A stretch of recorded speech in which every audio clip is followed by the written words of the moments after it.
Musim gugur tiba dan daun-daun berluluhan, namun taman cinta yang terhampar di jiwa Abdul Jalil justru dipenuhi bunga aneka warna yang menebarkan wangi dan membius penciuman mereka yang dimabuk asmara. Ia merasa ada tangan gaib yang menuntun hayalnya memasuki taman cinta. Ia menyaksikan keindahan demi keindahan yang menyelubungi citra nafsa yang disingkapkan sehingga mabuk, dan tersungkurlah jiwanya di atas hamparan rumput keindahan. Jika malam datang, kesunyian dan kesenyapan melingkupi segenap penjuru cakrawala jiwanya. Keindahan taman cinta yang terhampar di jiwanya sering berubah menjadi gurun gersang yang dipenuhi pasir dan bebatuan. Di dalam gelap gulita, ia merasa kebebasan jiwanya terbelenggu di balik terali penjara kepedihan. Lingkaran derita yang dialaminya sejak kanak-kanak hingga sekarang tiba-tiba terpampang memasuki sungai kenangan jiwa yang airnya terasa sangat pahit. Pancaran citra keindahan nafsa yang mempesona Abdul Jalil ternyata tidak memberikan makna apa-apa bagi harapan-harapan yang melintas di jiwanya, kecuali kepedihan yang getir dari hati yang merana. Belum pernah ia merasakan kepedihan seperti yang sekarang ini. Pangkal kepedihan itu terjadi ketika suatu sore, entah disengaja atau tidak, Ahmad Attawalud mengatakan pekan depan akan ada pesta sederhana mengundang para fakir, janda tua dan anak yatim untuk merayakan perkawinan putri sulungnya, Nafsa, dengan seorang saudagar bernama Hajibur Rahman At-Takaluf. Untuk pertama kalinya dalam hidupnya, ia merasa kepalanya disambar petir yang ledakannya meluluh lantakan ketegaran bukit karang hatinya. Ia merasa samudra darah yang menggelora di tubuhnya panas bagaikan kobaran api. Sesaat sesudahnya, samudra kesadarannya tersirap dalam kegelapan alam. Tubuhnya lemas sebagai tanpa tulang, lidahnya keluh, matanya memandang hampa matahari angan-angan yang meledak di benaknya. Keringat dingin pun mendadak mengucur deras menyimbah tubuh.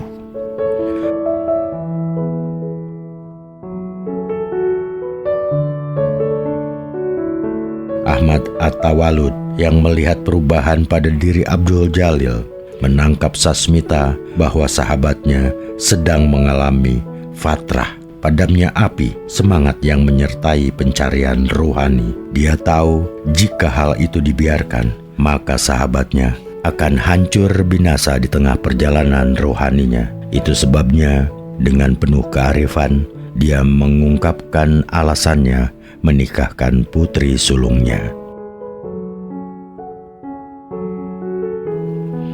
Hajibur Rahman At-Takaluf, bakal menantuku, adalah kawanku yang usianya hanya selisih 7 tahun denganku. Ia sangat tua disandingkan dengan Nafsa.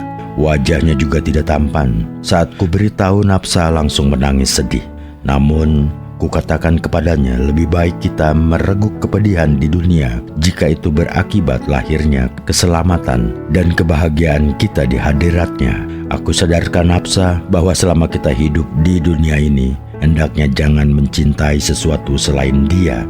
Sejak awal kita harus mengambil jarak secara kejiwaan dengan segala sesuatu di sekitar kita, entah itu istri, suami, anak-anak, saudara, orang tua, rumah, benda-benda, kekayaan, bahkan kebanggaan diri, jelasnya.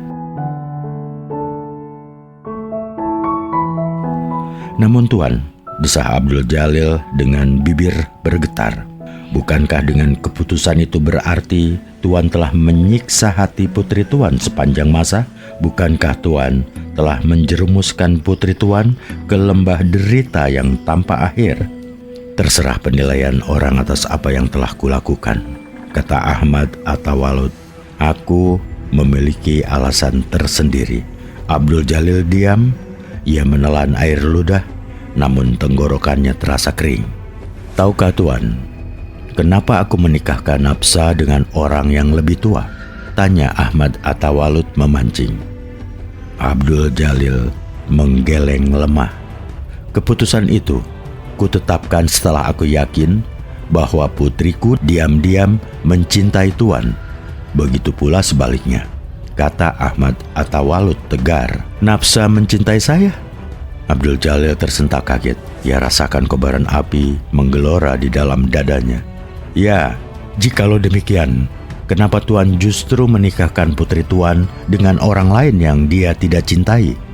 Sergah Abdul Jalil bertubi-tubi. Apakah Tuan merasa hina memiliki menantu saya? Apakah karena saya orang Melayu yang sebatang kara? Apakah karena Tuan tahu bahwa saya orang miskin yang tidak memiliki apa-apa di dunia? Aku tidak peduli apapun, kata Tuan. Tukas Ahmad At-Tawalud menarik nafas panjang. Maksud utamaku adalah demi keselamatan putriku sekaligus keberhasilan Tuan dalam meniti jembatan menuju dia. Keselamatan? Keberhasilan? Tanya Abdul Jalil penasaran. Keselamatan apa yang Tuan ungkapkan? Jika kenyataannya Tuan justru menyiksa kehidupan putri Tuan lahir dan batin. Keberhasilan apa pula yang Tuan maksudkan jika kenyataannya Tuan justru menorehkan luka yang tidak tersembuhkan di hati saya? Aku tidak peduli apapun penilaian Tuan, kata Ahmad At-Tawalud datar. Aku tidak akan mengorbankan putriku menjadi sekutunya bagi Tuan. Aku tidak akan menikahkan putriku dengan siapapun yang telah dipilihnya menjadi kekasih, tetapi belum mampu menjaga kesetiaan kepadanya. Maksud Tuan? Abdul Jalil terkejut. Tahukah Tuan bahwa dia maha pencemburu? Tahukah Tuan bahwa dia tidak mau diduakan? Dan sadarkah Tuan bahwa hati Tuan sendiri sebenarnya belum utuh mencintainya? Bukankah hati dan pikiran Tuan belakangan ini selalu terarah kepada yang selain dia, yaitu putriku Nafsa? Tanya Ahmad At-Tawalud bertubi-tubi.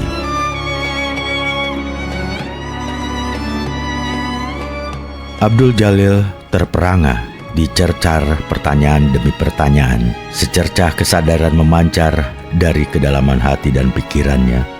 Namun bagi burung patah sayap, tanpa daya sedikit pun, ia menyaksikan kesadarannya terbang ke langit luas, meninggalkan dirinya terkapar kesakitan. Lihat sahabatnya tidak berdaya, Ahmad At-Tawalud berusaha membangkitkan semangat dengan wejangan dan petunjuk.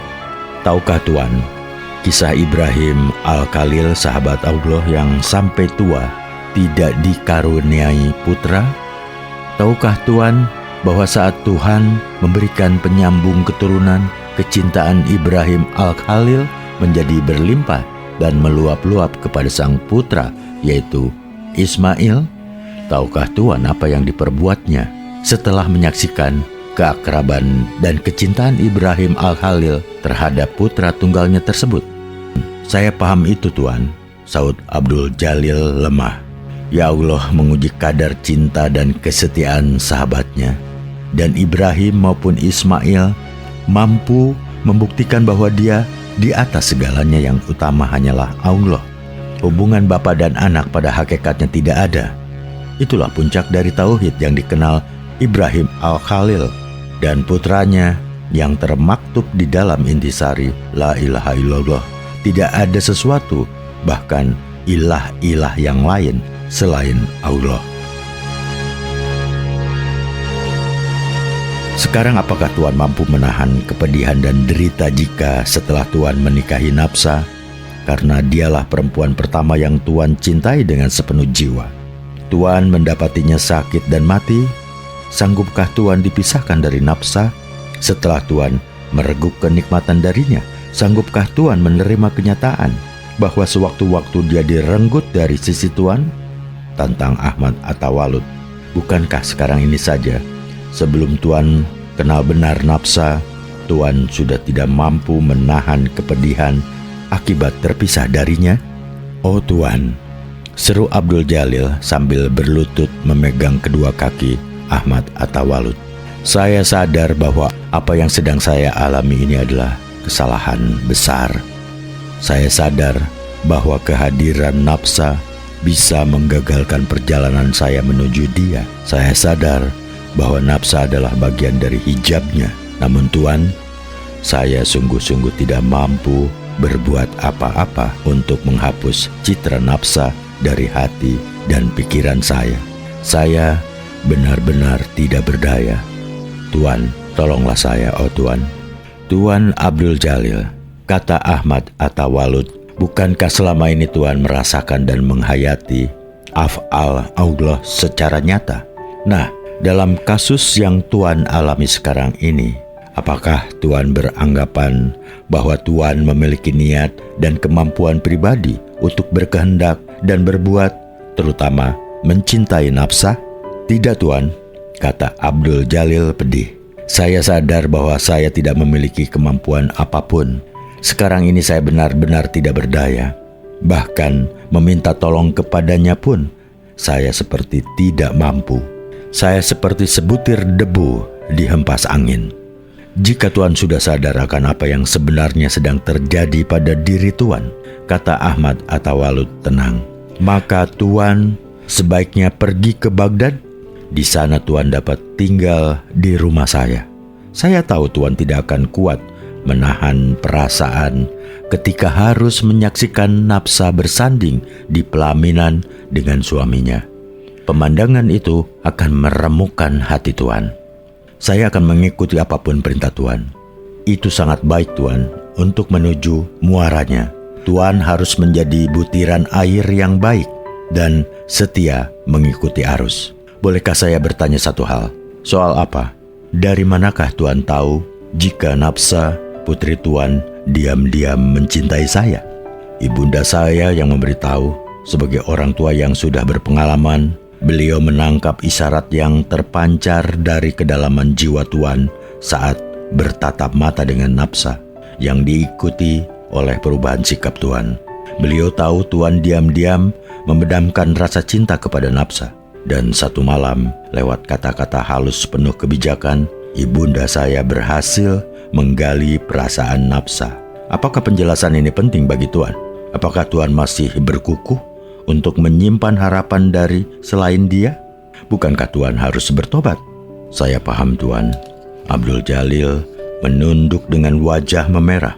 Saya akan patuh kepada Tuan sebagai pembimbing ruhani saya dengan kepatuhan seperti mayat yang tidak memiliki kehendak dan gerak sendiri. Saya pun pada hakikatnya tidak memiliki kehendak dan gerak sendiri. Tidak ada daya dan kekuatan kecuali darinya. Timpal Ahmad Atawalud.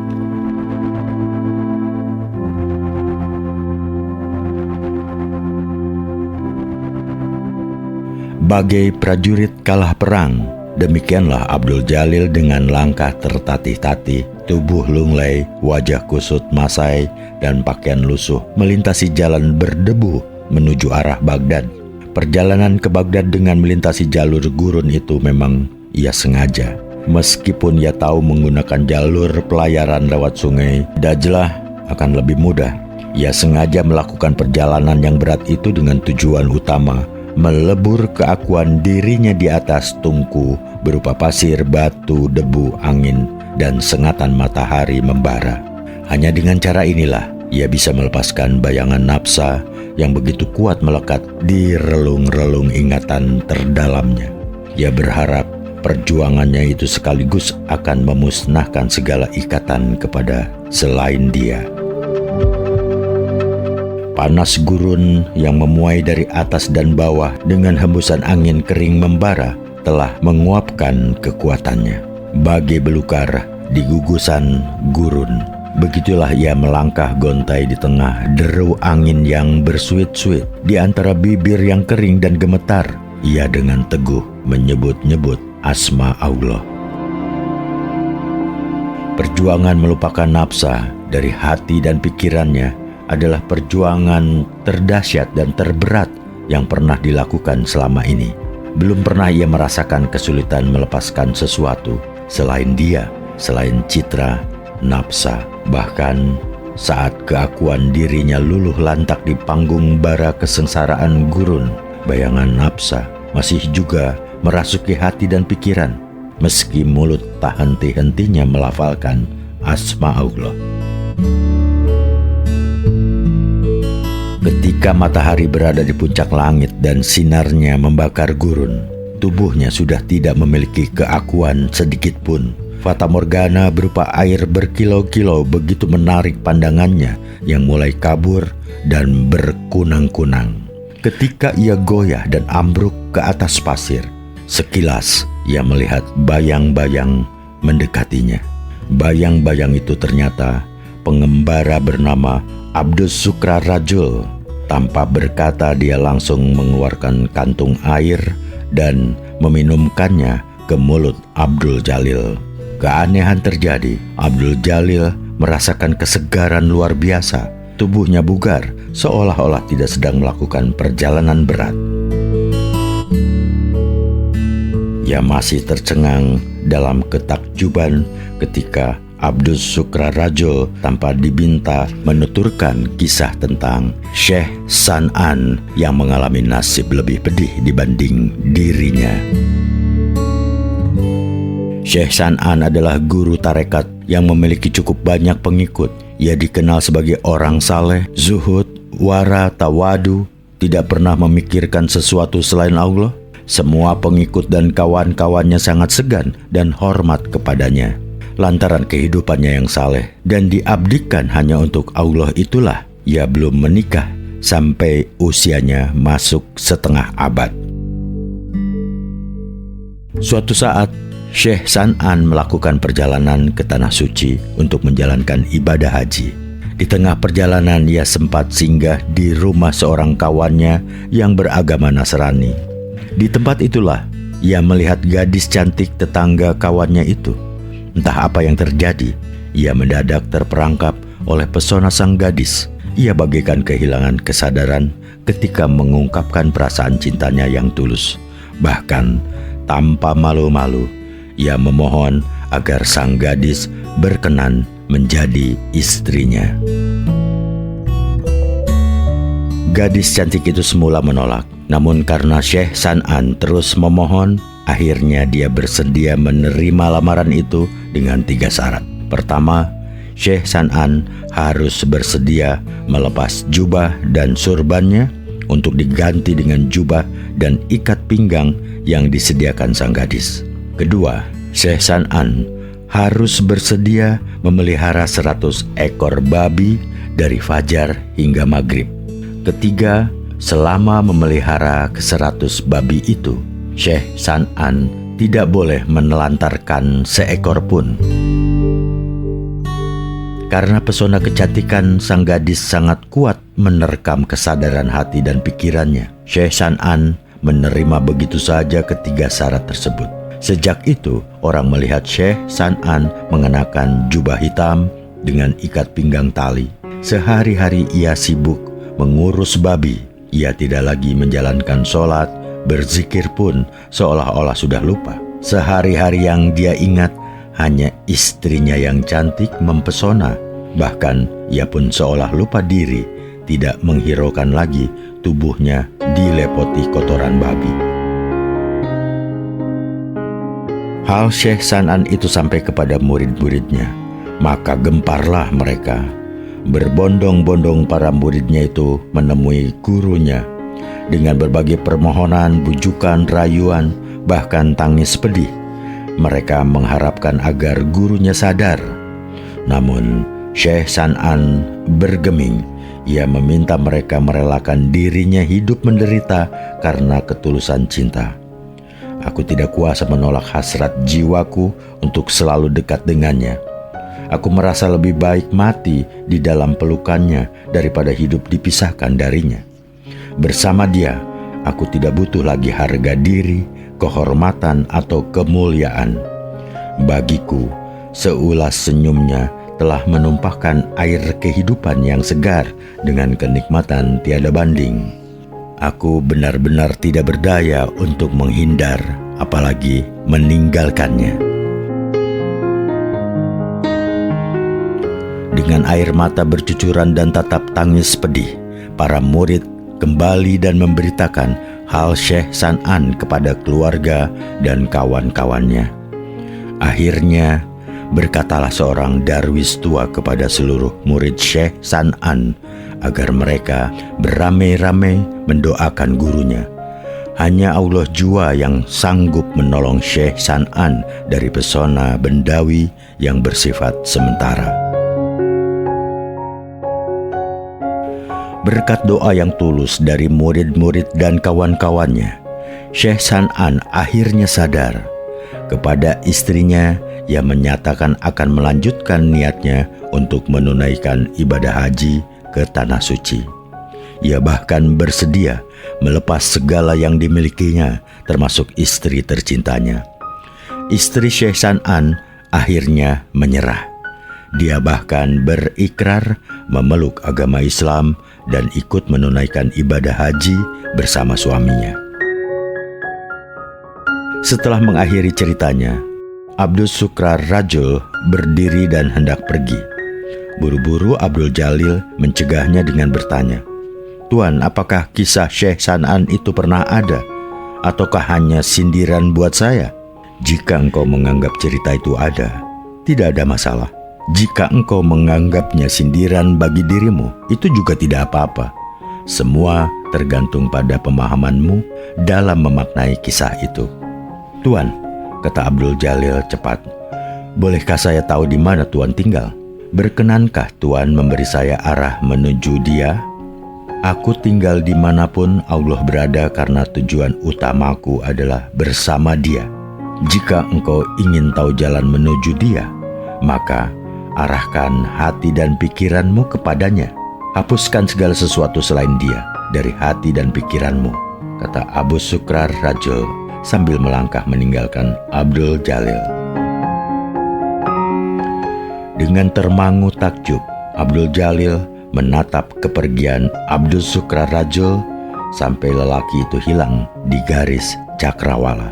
Seraya melangkah penuh semangat, ia merenungkan pertemuannya yang aneh dengan pengembara yang hidup bagai debu dihembus angin itu.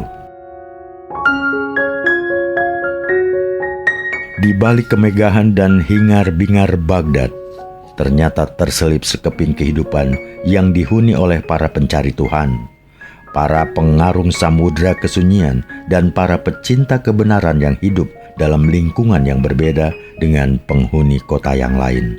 Kehidupan mereka penuh misteri dan tidak diketahui warga lain. Mereka bekerja sebagai saudagar, guru besar, ilmuwan, seniman, penyanyi, ahli fikih, tabib, pedagang pasar, bahkan gelandangan. Mereka mengenal sesama mereka.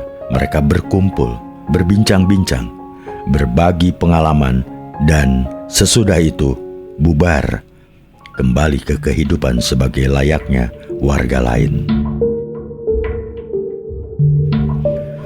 Abdul Jalil mengetahui kehidupan orang-orang aneh itu secara kebetulan.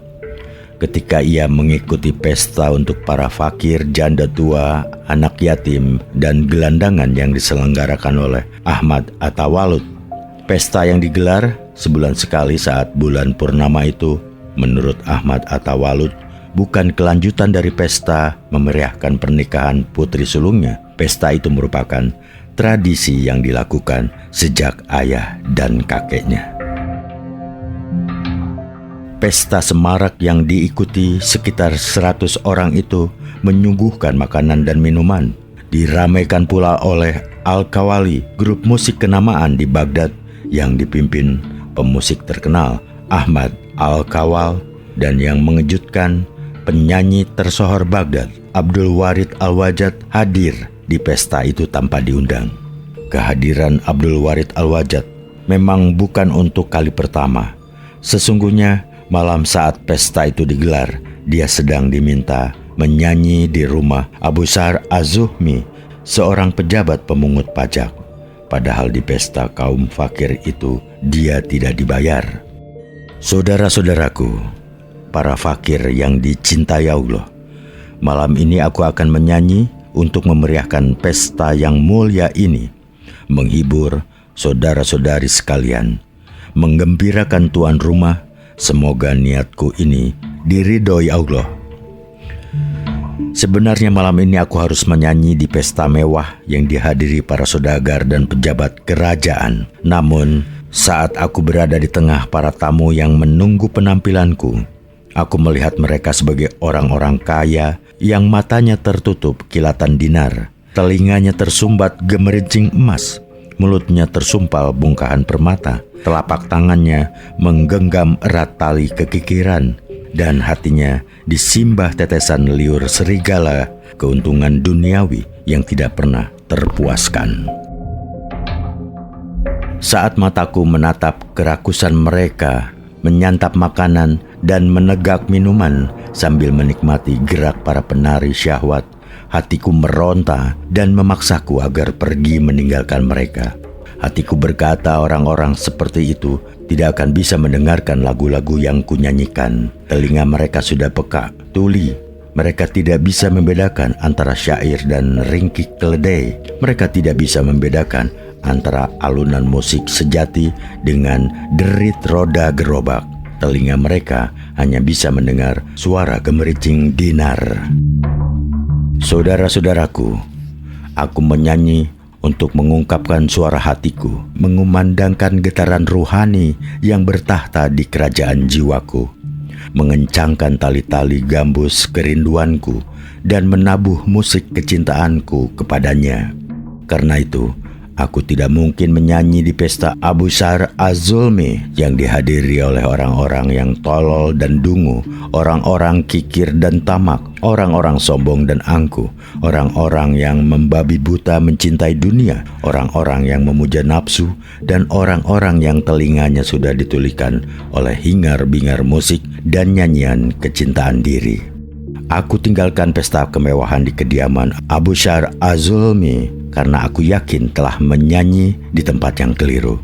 Oh, saudara-saudaraku, aku memilih datang ke pesta yang agung dan mulia ini, tempat para fakir yang dicintai dan mencintai Allah, tempat di mana kedermawanan, kasih sayang, ketulusan, kesederhanaan, keheningan, dan keindahan diungkapkan dalam bahasa jiwa. Disinilah, di pesta kaum fakir inilah, aku akan menyanyi. Karena mata tamu yang hadir ini adalah mata yang sudah terbangun di antara mata mereka yang tidur. Telinga mereka yang hadir di sini adalah telinga yang rindu mendengarkan suara kebenaran. Dan hati mereka yang hadir di sini adalah singgasana, persemayaman, atau wajud. Usai mengemukakan alasannya, Abdul Warid Al-Wajad melantunkan nyanyian Ahlal Kasif wa Al-Ufud diiringi alunan musik Al-Kawali. Kemerduan suara dan keindahan syair yang dilantunkannya mempesona seluruh tamu. Abdul Jalil yang sejak tinggal di Baghdad 3 bulan silam berusaha keras mengikis citra keindahan nafsa dari hati dan pikirannya. Sesaat sempat terjerat kembali pada kilasan hayal ketika alunan suara Abdul Warid Al-Wajad menerobos pendengarannya. Betapa indah dan nikmat jika saat ini ia bermadu kasih bersama nafsa tercinta. Namun secepat itu pula ia memusatkan konsentrasi ke satu titik, yaitu dia. Ia harus bertobat, mengarahkan hati dan pikiran hanya kepada dia. Selama ini tanpa disadari, ia telah berpaling darinya karena terpesona oleh keindahan nafsa yang tidak kekal. Seindah apapun nafsa, pada akhirnya dia akan menjadi tua, keropos, rapuh, kemudian tumbang ke permukaan bumi dan dikuburkan ke dalamnya. Namun mencintai dia yang abadi bukan soal mudah, karena dia tidak bisa dilihat dan dipegang. Ia sering merasakan keindahan akan keindahan wajah dan keberadaannya. Setelah bergulat sengit menghalau semua bayangan yang melintas di hati dan pikirannya, ia merasakan kesadarannya terbuai oleh lantunan nyanyian Abdul Warid Al-Wajad dan alunan musik Al-Kawali. Ia merasa ada daya tarik menenggelamkan keakuannya. Ia merasa kesadarannya larut ke dalam lantunan nyanyian dan alunan musik. Saat Abdul Jalil dan para tamu tengah terpesona, terjadilah keajaiban. Langit-langit rumah Ahmad At-Tawalud, tempat pesta itu diselenggarakan, terbelah sedemikian rupa. sehingga langit dengan taburan bintang gemintang terlihat. Sesaat kemudian, langit pun ikut merekah dan pancaran cahaya gemilang menerangi cakrawala. Pemandangan menakjubkan itu diikuti oleh peristiwa yang lebih menakjubkan lagi. Tiba-tiba di panggung mereka bertumbuhan sepasang sayap putih sekokoh Raja Wali. Kemudian sambil menyanyi dalam bahasa rohani yang mendendangkan keindahan, para hadirin mengepakkan sayap dan terbang melalui rekahan langit-langit rumah memasuki pancaran gemilang yang berpendar di balik belahan langit. Menyaksikan hadirin berterbangan memasuki pancaran cahaya, para pemusik Al-Qawwali tercekam dalam ketakjuban. Namun tanpa mereka sadari, secara ajaib pula punggung mereka pun ditumbuhi sepasang sayap putih. Seolah mengikuti lantunan suara merdu Abdul Warid Al-Wajad, para pemusik itu mengepakkan sayap terbang ke arah pancaran gemilang menyusul hadirin yang telah terbang lebih dulu. Kini Abdul Warid Al-Wajad menyanyikan lagu Alam Al-Ulum tanpa iringan musik. Namun pesona yang mencekam jiwanya membuat dia lupa dengan keberadaan dirinya sebagai penyanyi. Bahkan dia lupa nyanyian yang dilantunkannya, baik syair maupun iramanya. Dan yang membuatnya makin takjub adalah saat dia merasa dirinya adalah Abdul Warid Al-Wajad sekaligus Ahmad Al-Qawwal. Tiba-tiba dia merasa keakuannya larut dan lenyap, menjelma lantunan lagu dan alunan musik yang mengiringi para hadirin, dan pemusik mengepakkan sayap memasuki Alam Al-Ulum, tempat berlapis-lapis hijab ilahi disingkapkan. Pengalaman menakjubkan itu sangat mengesankan Abdul Jalil.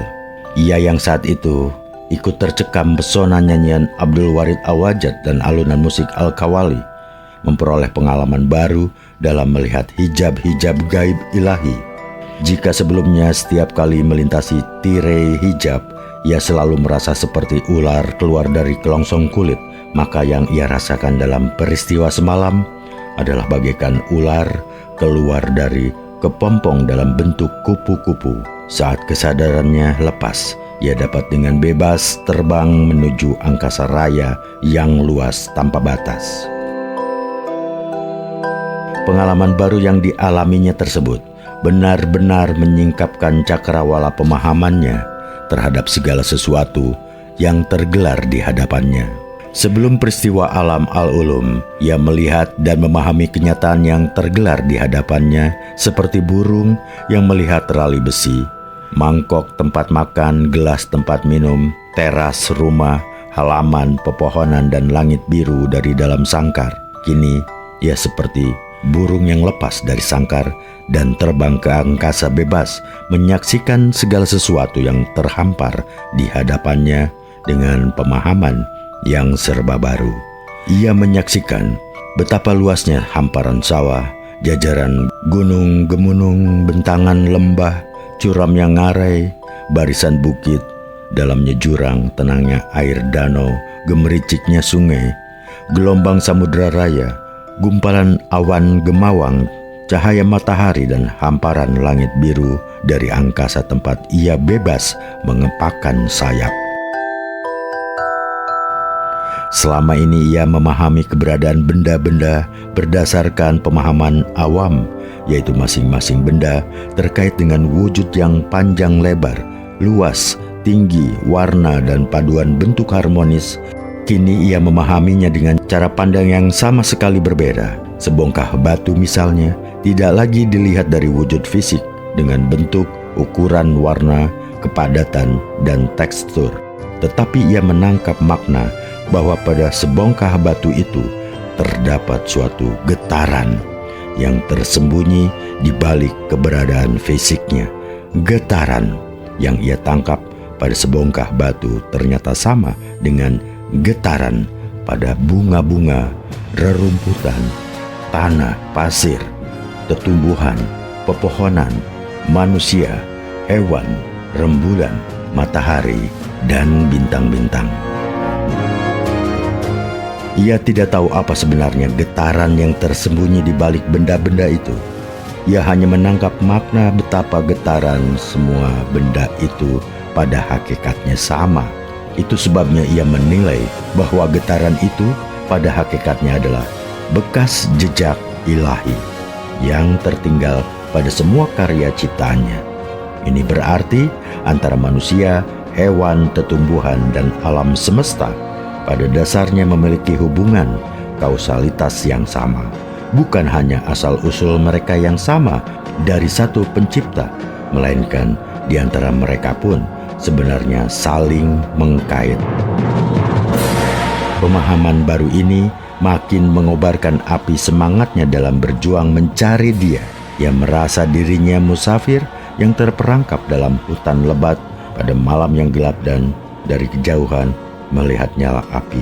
Jika sebelumnya ia mencari jalan keluar dengan meraba-raba dalam gelap dan tidak mempunyai petunjuk arah yang pasti, kini ia mendapat arah baru. Ia mulai dapat memahami bahwa keberadaan segala sesuatu di sekitarnya bisa membantunya menjadi petunjuk ke arah nyala api. Abdul Jalil menyadari bahwa pemahaman baru ini pada dasarnya adalah awal belaka dari tersingkapnya hijab-hijab yang menyelubunginya.